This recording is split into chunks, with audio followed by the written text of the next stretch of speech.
नमस्कार दोस्तों, कैसे हो आप सब। आज हम केमिस्ट्री के कुछ प्रमुख धातुओं के प्रयोग के बारे में जानकारी प्राप्त करेंगे। पहला प्रश्न, इलेक्ट्रिक बल्ब में फिलामेंट बना होता है।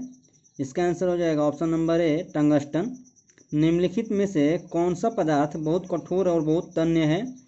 इसका आंसर हो जाएगा ऑप्शन नंबर बी, टंगस्टन। निम्नलिखित में से कौन सा तापक तत्व विद्युत प्रेस में प्रयुक्त होता है। इसका आंसर हो जाएगा ऑप्शन नंबर बी, नाइक्रोम का तार। राजस्थान स्थित डेगाना किसके उत्पादन के लिए प्रसिद्ध है। इसका आंसर हो जाएगा ऑप्शन नंबर डी, टंगस्टन। निम्नलिखित में से किस धातु का गलनांक इतना कम है कि वह हाथ में ही पिघल जाती है। तो इसका आंसर हो जाएगा option number B, gallium. Next, निम्नलिखित में से कौन सी धातु अर्धचालक की भांति ट्रांजिस्टर में प्रयुक्त होती है। तो इसका आंसर हो जाएगा ऑप्शन नंबर बी, जर्मेनियम। नाभिकीय रिएक्टरों में न्यूट्रॉन नियंत्रक के रूप में क्या प्रयोग किया जाता है। इसका आंसर हो जाएगा ऑप्शन नंबर सी, कैडमियम या बोरॉन का। निम्नलिखित में कौन सा तत्व स्टील में संरक्षण प्रतिरोध उत्पन्न करता है। तो इसका आंसर हो जाएगा option number C, nickel. Steel में कठोरता प्रदान करने के लिए निम्नलिखित में से किसकी मात्रा बढ़ाई जाती है। तो इसका आंसर हो जाएगा ऑप्शन नंबर बी, मैग्नीज की। प्रकृति में स्वतंत्र अवस्था में भी पाया जाता है।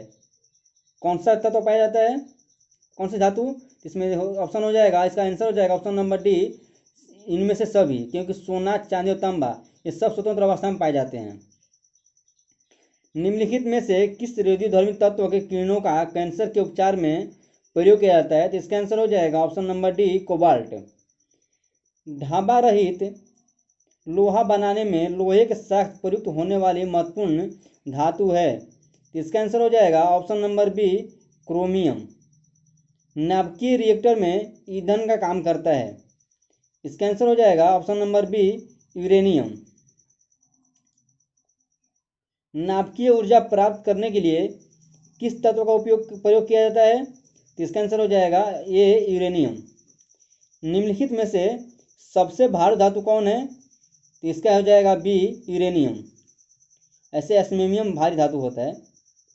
येलो केक नामक जिस वस्तु की सीमा पार तस्करी की जाती है वह है।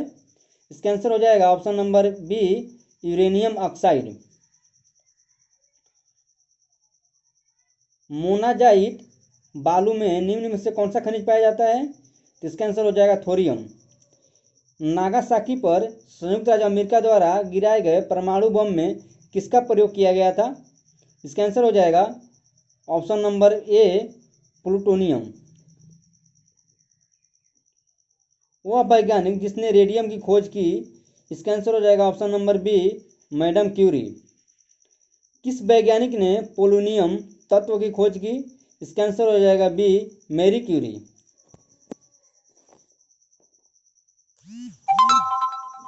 सौर सेलों में प्रयुक्त होता है। इसका आंसर हो जाएगा सी, सीजियम। कौन सी धातु ट्रांजिस्टरों में का महत्वपूर्ण अंग है। इसका आंसर हो जाएगा option number A, germanium. Mobile phone बैटरियों में निम्नलिखित में से कौन सी एक धातु मुख्यतः उपयोग में लाई जाती है। तो इसका आंसर हो जाएगा ऑप्शन नंबर डी, लिथियम। सूची 1 रसायन दिया है और सूची 2 में सूत्र के साथ सुमेलित कीजिए और सूचियों के नीचे दिए गए कूट का प्रयोग करते हुए सही उत्तर चुनिए। ऑप्शन ए में है सूची 1 में बिना बुझा हुआ चुना, इसका बी में कास्टिक सोडा, सी में ढोबन सोडा और डी में खाने सोडा। इसका मिलान होगा ऑप्शन ए का बिना बुझे चुना सूत्र होता है CaO यानी ए का 5। कास्टिक सोडा का सूत्र होता है NOH यानी कि ऑप्शन ए 3। ढोबन सोडा का होता है Na2CO3 और खाने का सोडा का होता है NaHCO3। इस तरह इसका कूट ए मिलता है, इसलिए इसका आंसर हो जाएगा ऑप्शन नंबर ए। आतिशबाजी में हरा रंग किसके क्लोराइड लवण के कारण दिखाई देता है। इसका आंसर हो जाएगा बोरियम। उर्वरकों के निर्माण में कौन सा तत्व प्रयोग में लाया जाता है। इसका आंसर हो जाएगा बी, पोटेशियम। बारूद बनाने में निम्नलिखित में से किस से का इस्तेमाल किया जाता है? इसका आंसर हो जाएगा option number B, potassium nitrate. प्याज लहसुन में गंध किस तत्व की उपस्थिति के कारण होता है? इसका आंसर हो जाएगा ऑप्शन नंबर सी, पोटेशियम। शुष्क सेल में विध्रुव का कार्य करता है। इसका आंसर हो जाएगा option number C, manganese dioxide.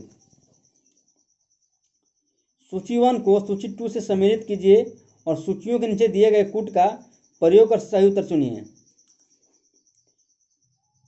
इसमें दिया है सूची 1 में नीला थोथा, एप्सम सॉल्ट, बेकिंग सोडा और कास्टिंग सोडा। तो इसमें ए का 4 होगा, यानी नीला थोथा को कॉपर सल्फेट बोलते हैं, एप्सम सॉल्ट को मैग्नीशियम सल्फेट बोलते हैं, बेकिंग सोडा को सोडियम बाइकार्बोनेट बोलते हैं और कास्टिक सोडा को सोडियम हाइड्रोक्साइड बोलते हैं। इस तरह इसका आंसर हो जाएगा ऑप्शन नंबर डी। सूची 1 को सूची 2 के साथ सम्मिलित कीजिए और सूचियों में के नीचे दिए गए कूट का सही उत्तर चुनिए। ऑप्शन दिया है, इसमें है नीला थोथा, हरा कशिश, चिली सॉल्ट पीटर, कैलोमिल सूची 1 में। सूची 2 में ferrous sulphate, mercurous chloride, copper sulphate, sodium nitrate. इसमें नीला थोथा होता है कॉपर सल्फेट को, हरा कशिश बोलते हैं फेरस सल्फेट को, Chile saltpetre mercurous chloride और कैलोमिल सोडियम नाइट्रेट को बोलते हैं। इस तरह इसका कूट हो जाएगा ऑप्शन नंबर बी। सूची 1 पदार्थ एवं सूची 2 का उपयोग को सम्मिलित कीजिए और इसके नीचे दिए गए कूटों से सही उत्तर चुनिए। सूची 1 में पदार्थ है और 2 में उसका उपयोग है। तो जियोलाइट, इसका प्रयोग जल शुद्धिकरण में किया जाता है। सोडियम थायोसल्फेट, इसका प्रयोग हम फोटोग्राफी में करते हैं। मैग्नीशियम सल्फेट, इसका प्रयोग हम शोधक में करते हैं। और ग्रेफाइट, इसका प्रयोग शुष्क सेल में किया जाता है। नेक्स्ट है सूची 1 को सूची 2 से सम्मिलित कीजिए और सूचियों के नीचे दिए गए कूट का प्रयोग करके सही उत्तर चुनिए।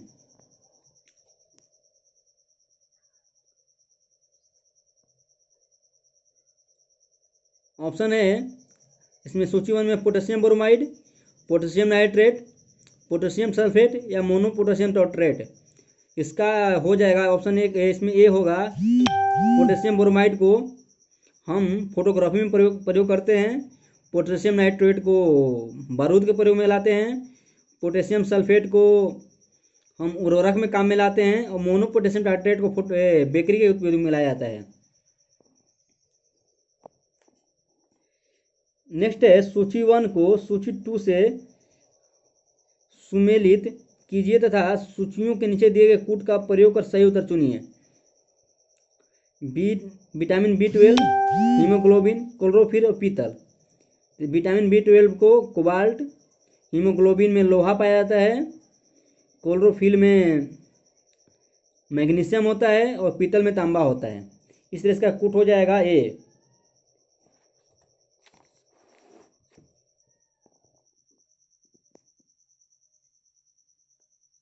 दोस्तों ये कुछ महत्वपूर्ण प्रश्न थे। अगर आपको पसंद आता है तो वीडियो को लाइक करें और साथ ही चैनल को सब्सक्राइब करना ना भूलें, साथ ही बेल आइकन को भी दबाएं। धन्यवाद।